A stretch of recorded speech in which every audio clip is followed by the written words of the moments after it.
The way the industry moves and the way we consume entertainment has changed radically over the last decade or so. Previously, we had a product and then we had to wait about 2 to 3 years to get a follow-up.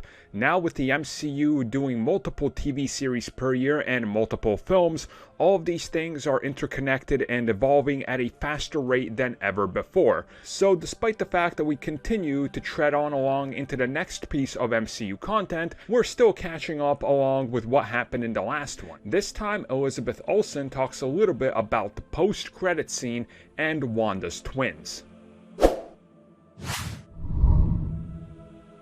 In a recent interview with Variety, Scarlet Witch herself, aka Elizabeth Olsen, talked a little bit about the post-credit scene that was featured in the series. Specifically, the one that involves the astral projection, that involves her looking into the Darkhold and what that meant. And she revealed that first and foremost, she's glad that that's the scene that made it in because she has not seen the finale at the time of the interview, and she had no idea what version of the post-credit scene they used and what direction they were going in.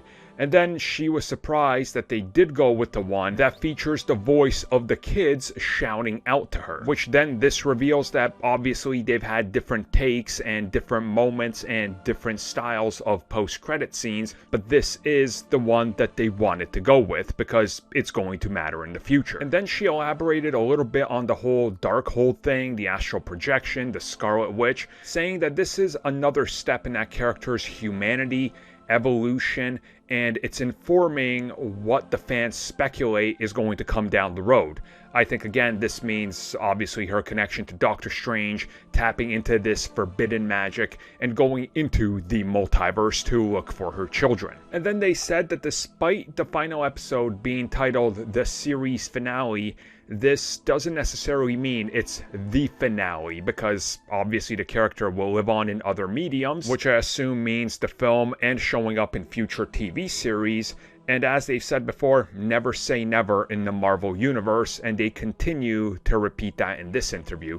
So my takeaway on this is we have to see what happens with Doctor Strange. Where does that leave Wanda off on?